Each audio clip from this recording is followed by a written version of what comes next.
Paul and Sam, the coaches who are coming on, what do they bring to Well, to they just talk. USC? They talk just like I do. And so, key for them allows you to speak at speed, and then it speeds up the rest of the room because if I'm not around, they answer questions. You know, one of the things it's been is they did some good things. They did some good things last year defensively. So some of the things we've incorporated. So initially it took a little bit more time, how we called things, how they interacted. You know, I was doing this for a long time. So all the stuff, the way I called it, we changed it. So people didn't know, you know, you speaking to a mic, there's still times where you're going to have to signal. And so how we signal, how we talk into the mic, how we talk to the defense itself. One of the things we're doing this spring is, you know, nowadays both offense and defense have gone to one-word calls, and you have to memorize.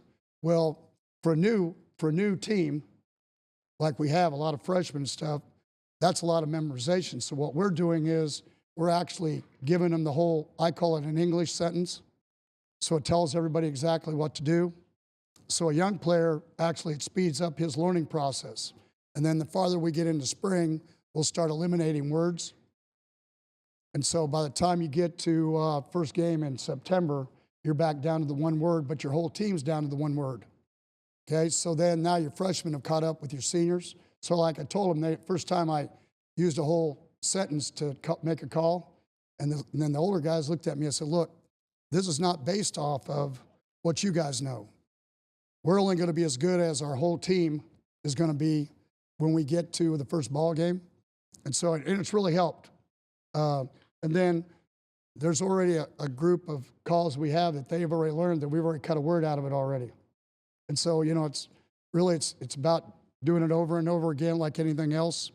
And you learn and you do it. And so it's been, for me, that's, you know, the thing that I like best about coaching is young coaches, the players get a chance to do all that, watching them progress, mature, not just on the field, but off the field. And so a lot of fun. So. You the LA Times. Thanks for doing this again. Yep. I know in reading about your defensive scheme, I'd read that you have two different calls, one for the defensive backfield, the other for the front seven. How exactly does that work? And well, it's easier now. It's easier now because you got a microphone to tell them what to do up front or in the secondary.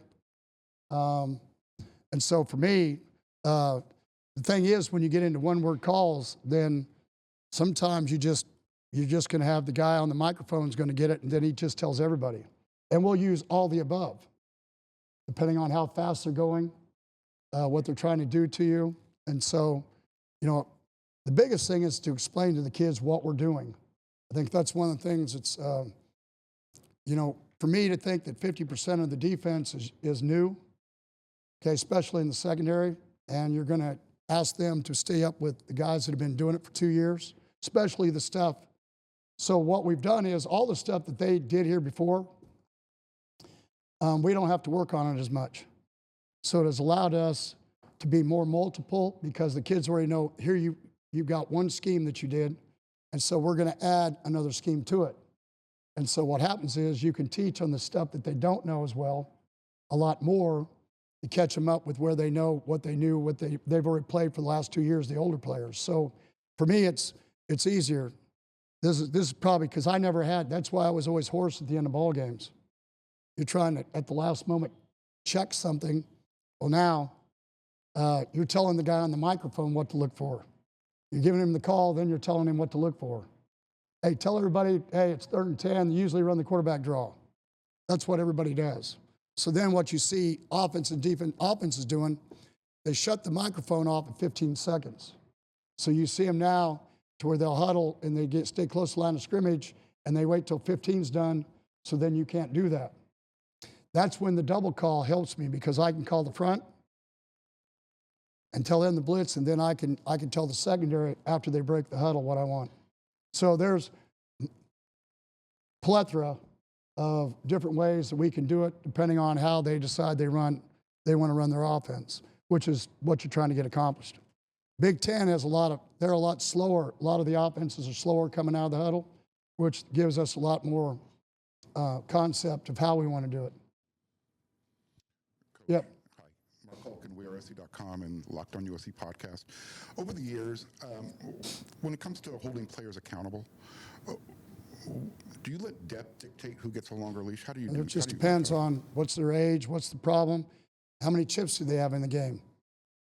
You know, everybody's going to be held accountable, but it's never an equal world. The world's not outside of football, it's not that way. So when people put chips in the game, they're always right, and they screw up once is one thing, or a guy that's doing things. But, you know, that's where I like the answer, where the answer comes real easy. Now that I'm not the head coach, that's a question for Coach Riley. So. Yep. Yeah, just when you first get here, you've been here, I don't know how many weeks now. Five, but somewhere in there. What are you looking for from the guys that you've not really seen much of over the years? The same years. It's no different. I mean, 40-some years, every year you start it the same. You go back to the beginning. It's just like John Wooden's pyramid. John Wooden's pyramid at the bottom was accountability, trust, work ethic, all this stuff. Whether they're older or younger, it doesn't matter. Everybody starts a clean slate, and everybody builds their resume with me. How do you lift? How do you run? How do you learn? Do you spend extra time? Do you not spend extra time? It's all the same, and not only just with the players, but it's the coaches. I mean, it's our job to put them in a situation to be successful. And if we're not doing something that we aren't, then you change. And I'm one of those guys. That's how you can stay somewhere 25 years. I laugh because people go online and they see my teaching tapes. Well, I made those in 1998. Well, it's only about 28 years since I made them. We've changed that. Everybody said, well, we know how Coach P plays the 4-2-5. No, not really. There's some things that are a little bit the same, but I mean, in 28 years, when you run the same stuff and you stay somewhere 25 years, you have to be able to tweak it. You have to evolve. And so we've evolved. And the fun thing is going to be about here is there's things that they did really well defensively, and we're going to keep those. There's things that maybe we need to tweak, or maybe it wasn't quite as good, and then we'll add stuff in that I think it allows us to have, schematically, it allows us to do things. For example, you know, I think we have a very high level of defensive end rush guys. We dropped them a lot last year. So, you know, it's like Ed Ogeron told Dave Aranda the year they won the national championship. The guy that played for LSU that was a rush end is now with the Patriots. So no, we're not going to drop him. This is what he gets paid for. He gets paid to rush the passer. And so, as we're going right now, we're looking at how do we take our strengths and we build on them within the scheme. How do we work on our weaknesses within the scheme? And then here shortly, we'll start, once we get about the end of spring ball, we'll start breaking down our first 8 opponents. And then, so in the summer, when we come into two-a-days, there's things within what they do that we don't have an answer for. You start working on them in fall camp. You don't work on them starting Sunday night, the first week you play them. And so what does that mean? Less vacation. You know, like I said in comment back at the Davey O'Brien Award that I got the other night, you know, I didn't come to California for the sun. I mean, I came here for be better on defense and get done what we need to get done. And if we do that, then if I have time for a little sun or a little ocean or whatever, then great. But that's not the goal. So. There's been some guys, that have personalities that have really stood out to you from that group of. Well, yeah, I mean, they all do. Kids nowadays all have personalities. I mean, you know, the key is to enjoy each other when we do, but understand when it's time that we're trying, because they all feel like they can go in the NFL. You know, and I've always been one of those guys that you teach so that a guy that's maybe only ability-wise can be a undrafted free agent or a 7th or 6th round pick, that we do things in the program, give them an opportunity to get into camp. If you do that, it's always going to work for your 1st and 2nd rounders. If you're working in the weight room like that, if you're working how you practice like that, if you do all the above, then it always helps. It always helps your 1st and 2nd rounders. But it really helps the guys that everybody says, he'll never make it. I mean, I think and I'm not, counting the guys the last couple of years that we recruited that have been at TCU, we're probably around 55 to 60 draft choices, but I think we're around 150 counting free agents over 25 years. And so those are the numbers, because there's guys that have made it that were undrafted that made teams for 4 to 10 years. And so, a lot of people give on. That's why I was one of those guys that could take a tailback and turn him into a defensive end. You got to trust your abilities to be able to change people. The only person I don't try to change is my wife, just so you guys understand. I just say, yes, dear, and it all works from that standpoint. But everybody else, including me, I think if you're going to be a leader, the one thing you have to be able to do is you have to be able to put yourself in the mirror and look at you and say, did I do first, before I talk to anybody else, did I do what I needed to do to be able to make us successful? And so that's what I'm doing right now. Right now, it's like practice in spring ball. Out of 15 practices, the first 5 are teaching. Okay, everybody's learning. Then the second 5 are evaluation. Now you're getting better. Getting better. Working on getting better. And the last 5 are evaluation. You're trying to figure out who your top 22 to 30 players are. And then when you get in the fall, then you get 25 practices. Then you're about at 7 teaching, about 9 or 10 improving, and then you have about 6 to 8 somewhere in there that you're getting ready for the next opponent, and you've already got them. So here we got to move forward, and so that's kind of the way I look at this. And so right now, we're still part of the 5-day deal. We haven't started practice, but all the things we're doing is all about teaching right now. Trying to make sure that before we touch the first day of practice, that we have touched everything that we're going to teach in our scheme. And so, long answer for a short question, right? You got to be careful what you ask for. Going ahead. No pressure. Okay. I'll put it in a song, by the way. We'd love to hear that. Thanks for being here. Hi again. I know you like your guys to practice fast and be really sharp in every aspect. So in what ways are you kind of planting the seeds for that now? Well, Even yeah, they're already pushing finding now? that out. Number one, in this day and age, because everybody's on their phones, everything they do with their fingers, as far as texting and doing all of this, they don't communicate. And the best thing about defense, it's kind of like a quarterback. If a quarterback couldn't audible, then you got a problem. But in defense, you got to be able to communicate, period. Okay? You got to be able to tell, the corner's got to be able to tell an inside player that the wide receiver's coming in. A guy on the inside's got to be able to tell the wide receiver's coming out, how we're lining up, how we're blitzing, how we're covering, all of it. Communication is really the number one thing. Anywhere, when I went to Texas, Baylor, then here, and then TCU, it's all about everybody has to become a quarterback. You got to be able to communicate. And when you do, you're a lot more accountable because they fix things. Coaches can't be on the field. So it helps them to, if they work together, how to fix things. Yep. No. Okay. Eric Kinney with We Are SC. You talked about playing great defense. What are and you mentioned communication, but what are your kind of core tenets top down? Like what leads to playing great defense? Well, I mean, you got to be physical, you got to tackle, and you got to play leverage. Leverage means you don't let them deeper than you are. You don't. Lou Holtz said a saying, he said, inside and in front. So if you start outside the ball, you don't let the ball cross your face. If you start inside the ball, you don't let the ball cross your face. If you do that, then there's no big plays happen.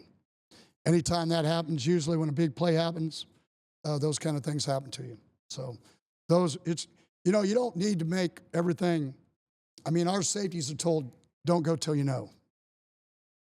When you're playing play action, everything else, don't go running up. Don't be going running back until you know it's run or it's pass. You don't move. So, I know it's still so early, but as you've seen the guys run around, watch some film from last year at their prior spots, who's standing out to you? Well, number one, here's what you're going to learn from me. Coach Riley's job is to be high and low. I'm an understate overplay person. Defensive guys as a general rule, how do we hold them to one less point? That's what my job is. And so You know, the one thing I really like the group. I think they're good people. Okay, I think they're good people. I think there's a lot of ability in the group, but you know, potential doesn't do much for us. So how do we put guys in position, like I was saying earlier? How do we put guys in position to be successful and use their abilities? Okay, and if we have weaknesses, how do we do a good job of changing coverages or fronts or whatever we need to do to hide those? Everybody has them. Usually the team that doesn't have them, you know, I was talking to one of the quarterbacks was in the Final Four. He says, we probably won't have one first or second round draft choice on this side of the ball. But they were in the last 4 teams playing in the playoffs. So how do you play well together? How do you do things? And so it's all that stuff is taken into consideration. Because really after those first 5 to 6 practices in the spring, then you're all about, now it's about they should know it or they've already heard it. So how do we improve it? And then you get in the last 5 and it's about how do we move forward and make them better. And then how do we put them all together so we have a top 22, so you're 2 deep, maybe 25, or you're lucky you have 30. So, but there's always guys we know that are going to keep improving, especially we have so many freshmen because of the class was so good. You've got guys in the group that, you know, we're really doing things where we make sure that the 3 huddles get a chance to learn it all and do it.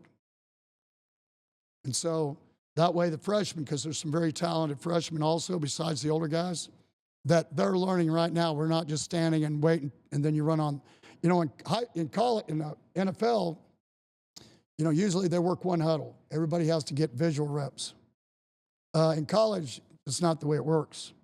Everybody, it's kind of like in the NFL, you can't touch anybody after 5 yards. We can touch people everywhere. As far as being able to get down the field, we can be physical and do things. And so the game's just different. And so it allows defense to be a little bit more, and we need to make sure we take advantage of that. Back here, Gary. Yep. Just curious if you could describe to us just your general philosophy on blitzing and the best I way don't to know. pressure. Blitz the one that gets a guy open because you're breaking protections. You know, it's everybody said, well, who's your best blitzer? The guy that's non-blocked? I mean, to be honest with you, it's about as simple as that. My job is to get guys where we break schemes down that we get a guy that's unblocked. And so that's the best blitzer we can have is a guy that we break a protection where we have a guy coming free. That makes us a really good pass coverage, to be honest with you. When you can't count to 2, so most of the time you need to understand in the NFL, if you get past 2, 1,001, 1,002, you're going to have a long day with the quarterbacks at that level. Okay? But as a general rule, everybody's got, on every NFL team has 2 defensive ends and maybe a defensive tackle that you don't get a count to 2 when you pass rush. So you have to get the ball out of your hand. In college, that's not the same. And so if you can ever get back closer to where they can't count past 2, then usually you're being very successful.